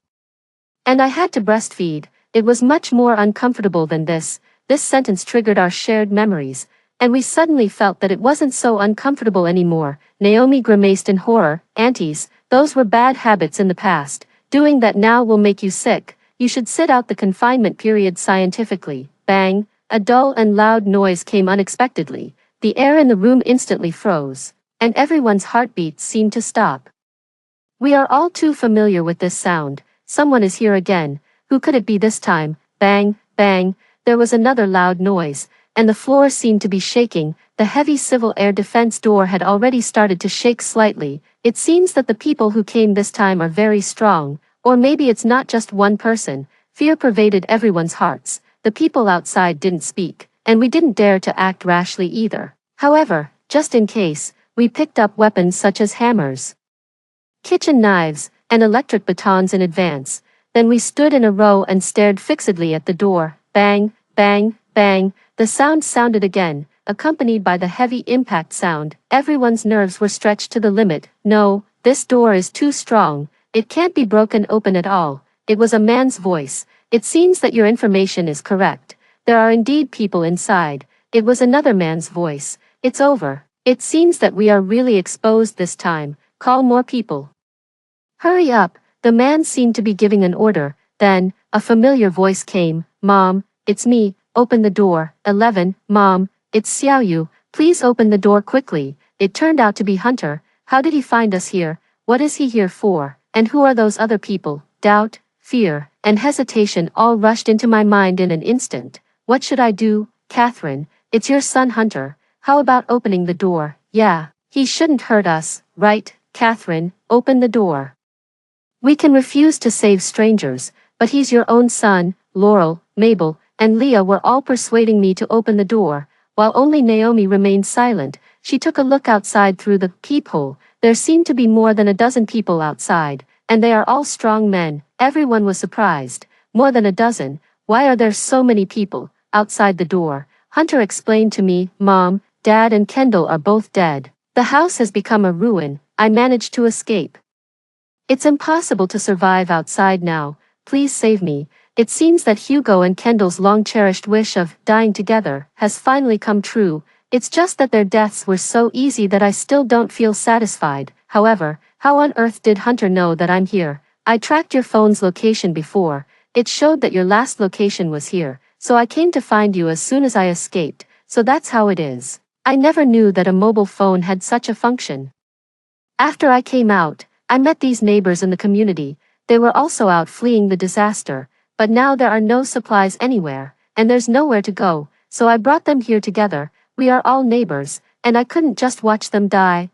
Naomi blurted out first. Damn, I finally saw a living, saintly father. I didn't understand what that meant, but I knew that Hunter was indeed a fool. Before, he always liked to show brotherly loyalty, inviting friends over every day, treating them to meals, and organizing gatherings. As a result, he squandered all the family property and ended up with his wife leaving and his children estranged. I didn't expect that after suffering such a big loss. He still didn't learn his lesson. To be honest, I was still struggling and hesitating just a moment ago. But now, Naomi stepped forward and blocked the door. In troubled times, we should get rid of those who are overly benevolent first. Aunt Catherine, if you can't make up your mind, I'll be the bad guy. We can't open this door today. If we do, we'll die. Since it was my son, the others didn't say anything and just looked at me silently. I took a deep breath and told Naomi, I'll listen to you. We can't open it. The door outside was still being battered, but Gregory had said that civil air defense doors all have explosion-proof functions. Even the lowest grade civil air defense door can withstand the impact of an explosion equivalent to 2 kilograms of TNT. How could it be easily broken open by ordinary people? What's more, We had piled many heavy objects inside the door, so no matter how hard they battered the door from the outside, it just trembled slightly. After a few minutes, the people outside seemed to be tired from battering the door, and they stopped. We heard a man say, "There can't be anyone inside, right? Are you fucking lying to us?" Some others started to echo, "Yeah, it doesn't look like there's anyone here.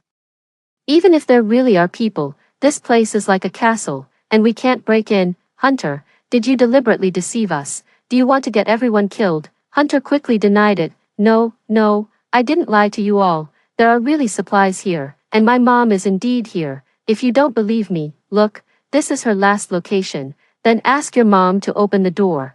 If she doesn't," the man deliberately raised his voice, "we'll have to kill you first." No, neighbors.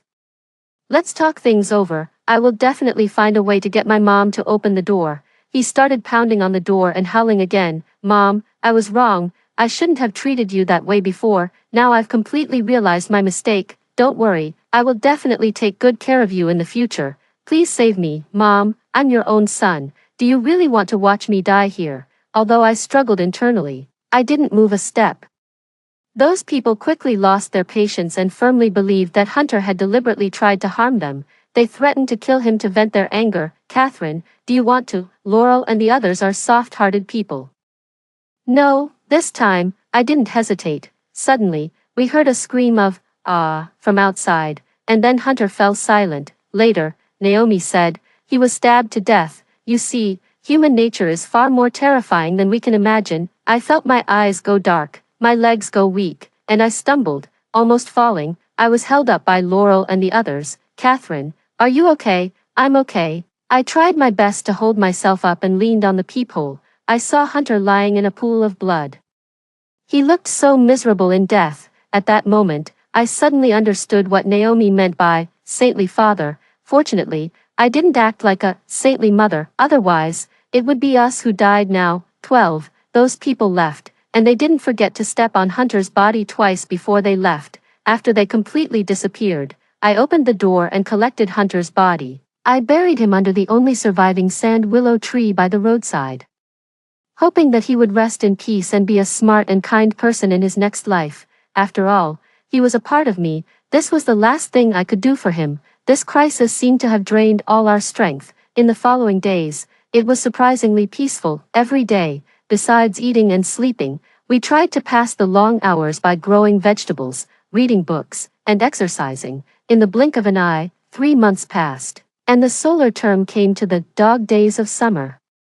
The hottest time of the year, the outdoor temperature had reached an astonishing 70 degrees, the land was cracked from drought, the rivers were dried up, and the world was like a purgatory. 99% of the living creatures could no longer survive. The temperature in the basement had also risen to over 50 degrees. Except for the cold storage, it was no longer habitable anywhere else. Naomi said that if this continued, the circuit board of the solar energy system was likely to be burned out.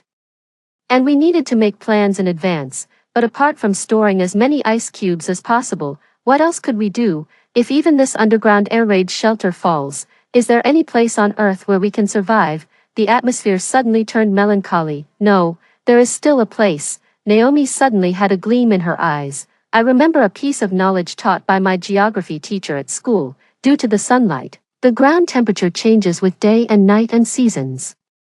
But the sunlight can only affect the temperature within more than 10 meters underground. This part of the stratum is called the thermally active layer. The stratum below more than 10 meters no longer changes with day and night and seasons. This part of the stratum is called the constant temperature layer. Our current air raid shelter is on the second underground floor, calculated according to the standard height of 4 meters.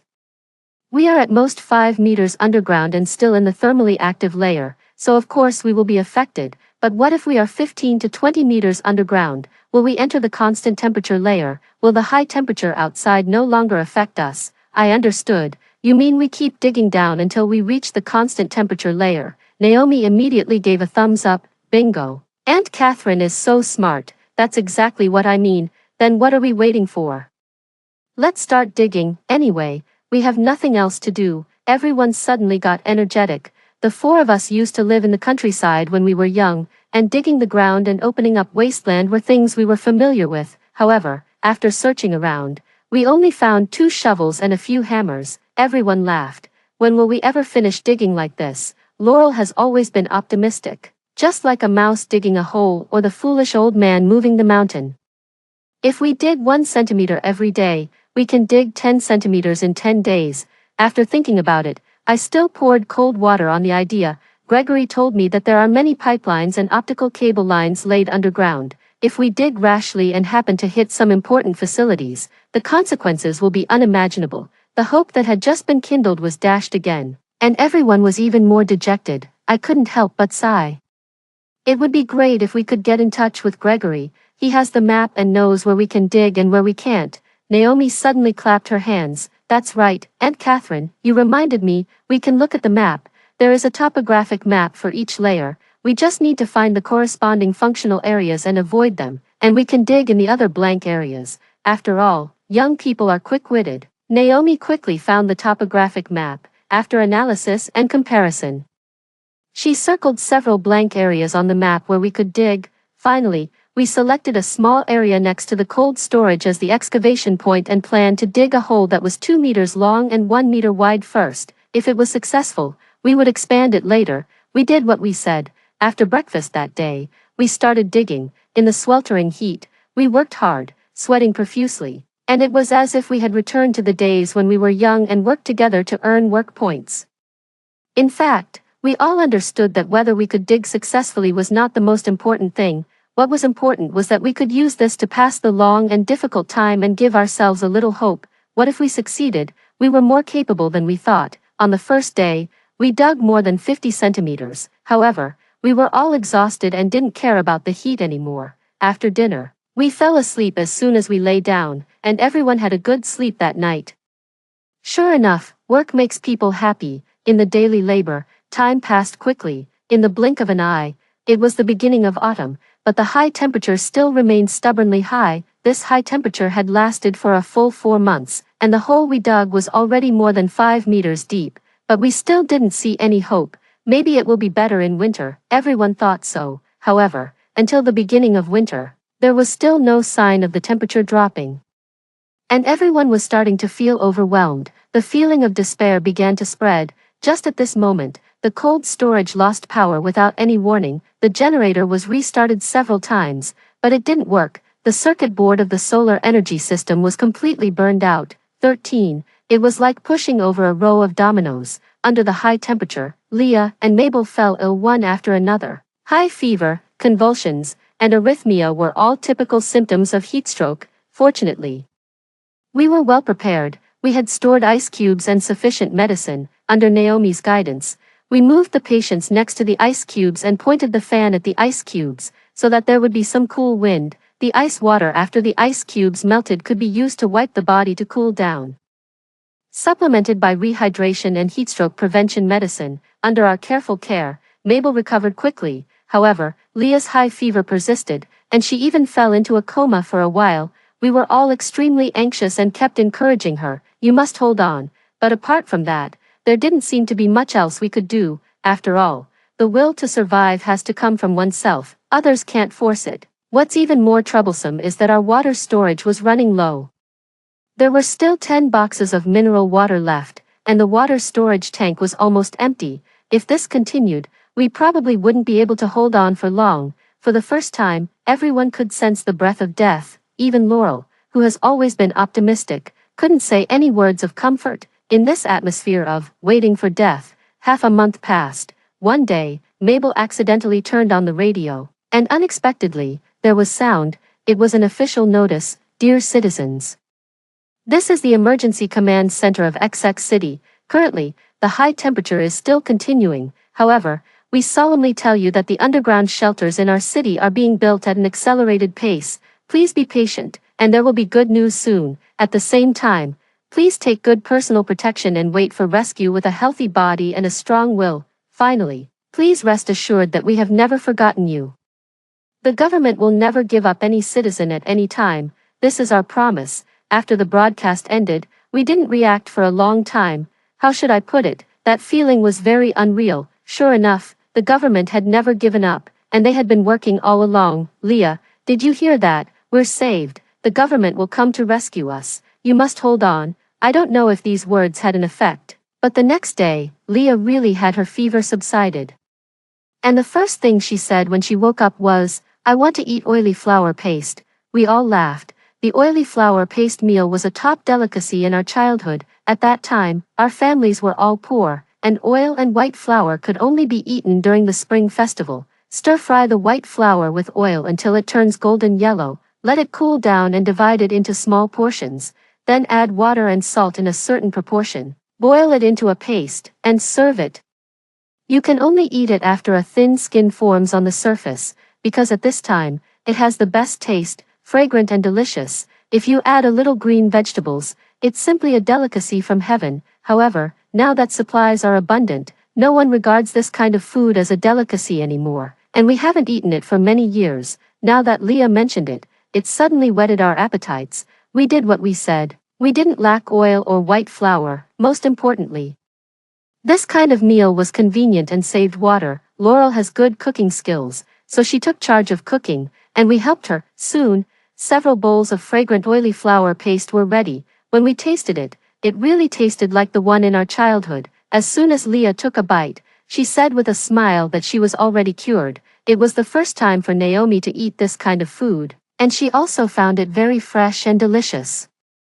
This meal was the happiest one we had eaten during this period. For a moment, it was as if we had gone back to our childhood. At that time, everyone was poor and had a hard time, but we were all full of hope. And now, I didn't dare to think any further, for fear that I would be defeated by this negative emotion. After the power outage, the days became even more difficult, but fortunately, the cold storage was in a special location, and the temperature was always a little lower than outside. Coupled with the fact that we had stored enough ice cubes before, we could still hold on. People are really strange animals. When we are in despair, we hope for something to look forward to, but when there is really something to look forward to, we feel that time passes slowly and is difficult to endure. Since we learned that the government was going to rescue us, this feeling has been particularly strong. We couldn't go out and had nothing to do. So we had to continue digging the hole to kill time. Just like this, we kept digging and digging. In a flash, it was the winter solstice, but there still seemed to be no sign of the temperature dropping. A little news would come from Mabel's radio every few days, but most of it was still just words of comfort, and there was no substantial progress. In the endless cycle of hope, disappointment, despair, and hope, we seemed to have become numb. We ate, slept, and dug the hole numbly. And lived and waited numbly, unconsciously. We had dug the hole more than 10 meters deep, but we couldn't get excited anymore, because it was still bottomless below. However, just when we were on the verge of despair, some strange sounds appeared. 14. Those were sounds coming from underground. There seemed to be the sound of people talking, the sound of metal clashing, and the noise from machines. In short, it was a noisy scene. At first, we thought it was haunted, Laurel said. Could there be the underworld below? Mabel is an atheist. Have you watched too many TV dramas? There's no such thing as the underworld in this world. Leah, you never know. Things in this world are very mysterious and hard to explain. Take this weather for example. Who could have imagined it would be like this? Shoo, everyone, stop talking for now. Naomi was lying on the ground, with her ear close to the ground, listening carefully to the movement below. After listening for a while, she said, "There really are people below. I heard them talking. It's not the underworld, and it's not ghosts or gods. They are modern people like us." Everyone asked in unison. What did they say? It seems they were chatting, saying that the time was tight and the task was heavy, and they had to work overtime. There were still many people outside waiting for rescue and things like that. Young people really have good ears, I suddenly thought. Could they be digging a hole just like us? Isn't this the so-called constant temperature layer below? Naomi suddenly looked excited. Yes, it must be. Everyone was also excited. Mabel said, "How about we make some noise to call for help?" I quickly stopped her. No, what if they are bad people? We'd better figure out the situation before taking action. Yes, everyone was also scared. However, to figure out the situation below, the only way for now was to continue digging the hole until we could see them. Finally, we discussed and decided to dig a small hole the size of a peephole first. This way, we could see below, ensure our safety, and make less noise. with this motivation, we seemed to be full of energy again, and the speed of digging the hole became much faster. In less than 10 days, we dug through the hole, the moment the light from underground shone through.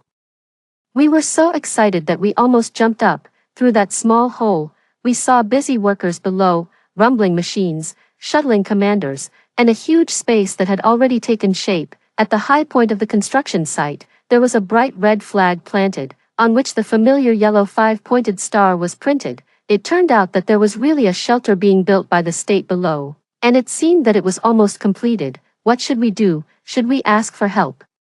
I thought for a while and said, let's wait a bit longer. Since we've come this far, the government must have a unified arrangement. Anyway, we have sufficient supplies and we're not afraid to wait a few more days. Besides, digging a hole privately like this is illegal. Everyone suddenly felt both amused and helpless. As it turned out, my judgment was correct. A week later, when our water was about to run out, the official notice was officially issued. 15. Dear citizens, this is the Emergency Command Center of XX City. We are delighted to inform you that the underground shelters in our city have been completed. Starting from tomorrow, the government will pick up and send the survivors to the shelters in batches. Please get prepared and go to the designated gathering places in an orderly manner. Now I will announce the gathering places for each district. In the notice, the gathering place for our current district was actually our residential community.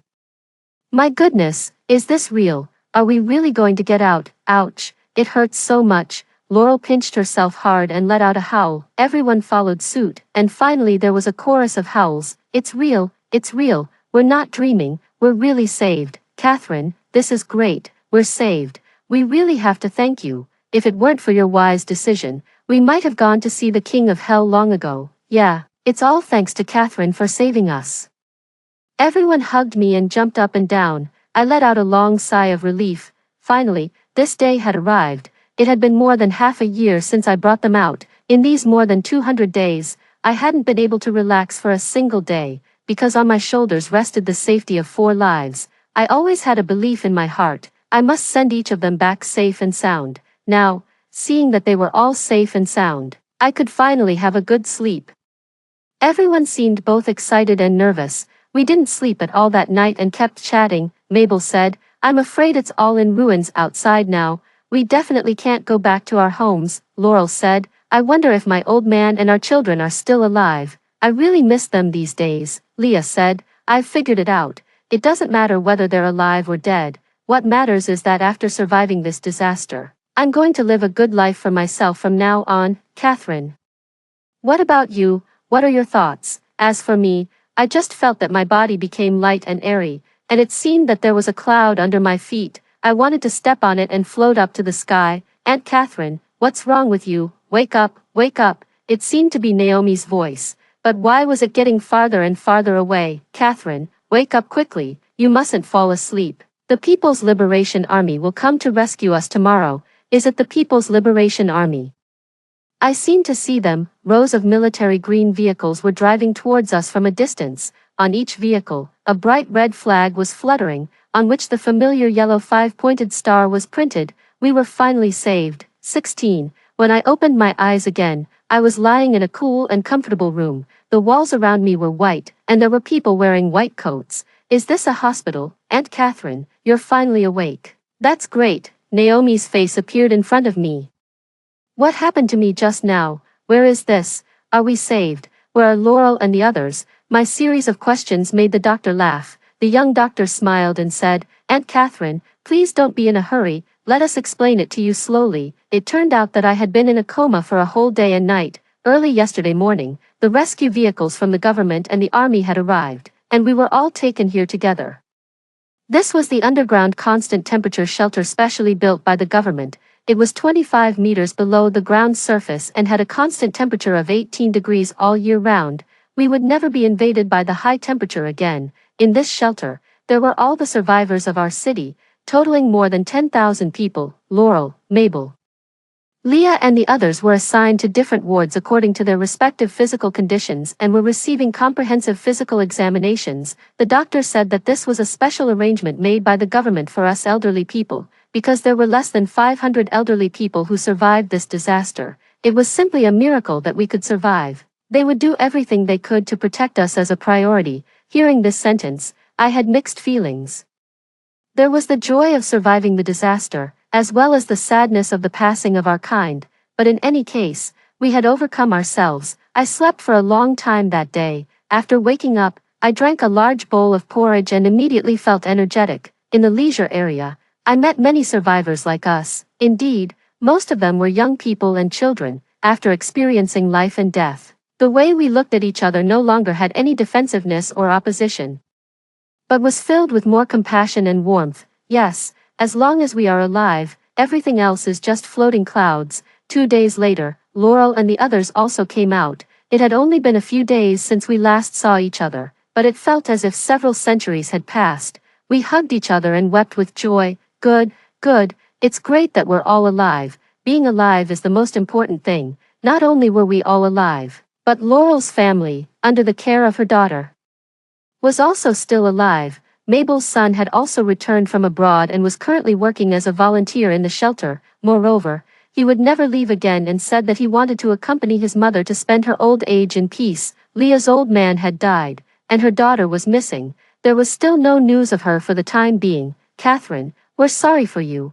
I understood what they meant. Now my family was broken and I was alone and helpless. I smiled and said, "It's quite good to be alone. There are no concerns, no ties, just myself." I felt that this woman looked familiar, but I couldn't remember who she was for a moment. This was not to comfort them, but ever since I saw Hugo, his son, and Kendall, I had thought this way. So, I took action and now I had finally achieved my wish. Laurel put our hands together and said, "Anyway, I've already decided that no matter what the future holds, I still want to live with you and spend our old age together. What about you?" Mabel and Leah nodded vigorously. Me too, me too." Our 4 hands were tightly clenched together. That's right, not a single one of us should be missing. Whoever leaves is a bastard. Aunties, what about me? Don't abandon me. A pair of young hands covered ours. Naomi, didn't you go to be a volunteer? How do you have time to come here? She looked at her watch and said, "It's my rest time now."